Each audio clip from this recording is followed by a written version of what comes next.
Bismillahirrahmanirrahim. Assalamualaikum warahmatullahi wabarakatuh. Baik, nama saya Ruslan SPDI, PPG Daljab Akidah Akhlak, asal Madrasah MA DDI Sakiang, Kabupaten Maros, Sulawesi Selatan. Baik, pada hari ini kita akan belajar tentang memahami akidah Islam, kelas 10 semester 1. Nah, sebelum kita memulai pembelajaran, maka kita harus mengetahui tujuan pembelajaran. Yang pertama, peserta didik mampu menjelaskan pengertian akidah. Yang kedua, peserta didik mampu menyebutkan dalil-dalil yang berhubungan dengan akidah Islam. Yang ketiga, peserta didik mampu menyebutkan tujuan akidah Islam. Yang keempat, peserta didik mampu menjelaskan prinsip-prinsip akidah Islam. Yang kelima, peserta didik mampu menyebutkan metode-metode peningkatan kualitas iman atau akidah Islamiyah. Nah, selanjutnya yang perlu kita ketahui yang pertama adalah pengertian akidah secara etimologi dan terminologi. Secara etimologi atau bahasa, akidah berasal dari bahasa Arab yang berarti ikatan, kepercayaan atau keyakinan. Sementara menurut terminologi atau istilah, akidah berarti iman yang teguh dan pasti dan tidak ada keraguan sedikit pun. Nah, yang kedua, berdasarkan tujuan pembelajaran kita, yang kedua yaitu dalil tentang dasar akidah Islam. Nah, sebagaimana dalam surah Al-Baqarah ayat 285. A'udzu billahi minasyaitonir rajim. Bismillahirrahmanirrahim. Amana ar-rasulu bima unzila ilaihi min rabbih wal mu'minun kullun amana billahi wa malaikatihi wa kutubihi wa rusulihi la nufarriqu baina ahadin min rusulihi wa qalu sami'na wa ata'na ghufranaka rabbana wa ilaikal masir. Artinya bahwa Rasul Muhammad beriman pada apa dalam Al-Quran yang diturunkan kepadanya dari Tuhannya. Demikian pula orang-orang mukmin masing-masing beriman kepada Allah, malaikat-malaikatnya, kitab-kitabnya, dan rasul-rasulnya. Mereka berkata, kami tidak membeda-bedakan seorang pun dari rasul-rasulnya. Mereka juga berkata, kami dengar dan kami taat. Ampunilah kami, wahai Tuhan kami, hanya kepadamu tempat kami kembali. Ya, begitulah tadi sebagaimana dalam surah Al-Baqarah ayat 285. Nah, selanjutnya sebagaimana dalam sabda Rasulullah SAW yang artinya, telah kutinggalkan kepadamu dua pedoman. Jika kamu tetap berpegang teguh kepada keduanya, kamu tidak akan tersesat selama-lamanya, yaitu kitabullah Al-Quran dan sunnah Rasulullah, yaitu Al-Hadits, riwayat Bukhari. Nah, yang ketiga, tujuan akidah Islam. Yang pertama, tujuan akidah Islam itu sendiri yaitu untuk mengikhlaskan niat dan ibadah hanya kepada Allah. Karena Allah adalah pencipta yang tidak ada sekutu baginya. Maka tujuan dari ibadah haruslah diperuntukkan hanya kepadanya. Yang kedua, membebaskan akal dan pikiran dari kegelisahan yang timbul dari lemahnya akidah.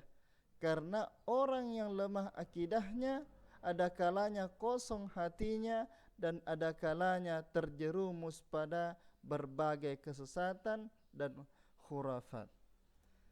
Yang ketiga, ketenangan jiwa dan pikiran tidak cemas. Karena akidah ini akan memperkuat hubungan antara orang mukmin dengan Allah, sehingga ia menjadi orang yang tegar menghadapi segala persoalan dan sabar dalam menyikapi berbagai cobaan. Yang keempat, meluruskan tujuan dan perbuatan yang menyimpang dalam beribadah kepada Allah serta berhubungan dengan orang lain berdasarkan ajaran Al-Quran dan tuntunan Rasulullah sallallahu alaihi wasallam. Yang kelima, bersungguh-sungguh dalam segala sesuatu dengan tidak menghilangkan kesempatan yang baik untuk beramal baik. Ya. Nah, yang keempat, prinsip-prinsip akidah Islam. Nah, adapun prinsip akidah Islam yang pertama, pengakuan dan keyakinan bahwa Allah Subhanahu wa taala adalah Esa. Beriman kepada Allah dan hanya menyembah kepada Allah dan tidak menyekutukan Allah. Nah, yang kedua, pengakuan bahwa para nabi telah diangkat dengan sebenarnya oleh Allah Subhanahu wa taala untuk menuntun umatnya. Keyakinan bahwa para nabi adalah utusan Allah Subhanahu wa taala sangat penting, sebab kepercayaan yang kuat bahwa nabi itu adalah utusan Allah mengandung konsekuensi bahwa setiap orang harus meyakini apa yang dibawa oleh para rasul utusan Allah tersebut berupa kitab suci. Keyakinan akan kebenaran kitab suci menjadikan orang memiliki pedoman dalam menjalani kehidupan di dunia ini. Yang ketiga, kepercayaan akan adanya hari kebangkitan. Keyakinan seperti ini memberikan kesadaran bahwa kehidupan dunia bukanlah akhir dari segalanya. Setiap orang pada hari akhir nanti akan dibangkitkan dan akan dimintai pertanggungjawaban selama hidupnya di dunia. Nah, yang keempat, keyakinan bahwa Allah Subhanahu wa taala adalah Maha Adil. Jika keyakinan seperti ini tertanam di dalam hati, maka akan menumbuhkan keyakinan bahwa apa yang dilakukan akan mendapatkan balasan dari Allah Subhanahu wa taala. Orang yang berbuat kebaikan akan mendapatkan balasan yang baik. Seberapapun kecilnya kebaikan itu, sebaliknya perbuatan sekecil apapun. Nah, yang kelima, metode-metode peningkatan kualitas akidah. Ini sangat penting, kita harus ketahui bahwa begitu pentingnya untuk mengetahui bagaimana cara meningkatkan kualitas akidah. Nah, yang pertama, melalui pembiasaan dan keteladanan.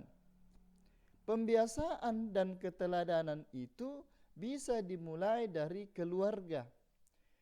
Di sini peran orang tua sangat penting agar akidah itu bisa tertanam di dalam hati. Maksudnya di dalam hati sanubari anggota keluarganya sedini mungkin. Keberhasilan penanaman akidah tidak hanya menjadi tanggung jawab guru saja, tetapi menjadi tanggung jawab semua pihak. Karena itu semuanya harus terlibat. Selain itu, pembiasaan hidup dengan kekuatan akidah itu harus dilakukan secara berulang-ulang atau istiqamah agar menjadi semakin kuat keimanannya. Nah, yang kedua, dengan cara melalui pendidikan dan pengajaran. Pendidikan dan pengajaran dapat dilaksanakan baik dalam keluarga, masyarakat, atau lembaga pendidikan formal. Pendidikan keimanan ini memerlukan keterlibatan orang lain untuk menanamkan akidah di dalam hatinya. Penanaman kalimat-kalimat yang baik seperti 2 kalimat syahadat, kalimat la ilaha illallah, tiada Tuhan selain Allah. Sangat penting untuk menguatkan keimanan seseorang. Pendidikan dan pengajaran menjadi salah satu cara yang tepat dalam menanamkan akidah dan meningkatkan kualitas akidah. Ya, itulah tadi pembelajaran tentang memahami akidah Islam. Nah, semoga bermanfaat untuk kita semua. Dan ini bisa menjadi suatu bahan evaluasi. Semoga apa yang kita pelajari pada hari ini dan menjadi suatu bahan pedoman bagi kita sehari-hari. Sekian dan terima kasih. Wassalamualaikum warahmatullahi wabarakatuh.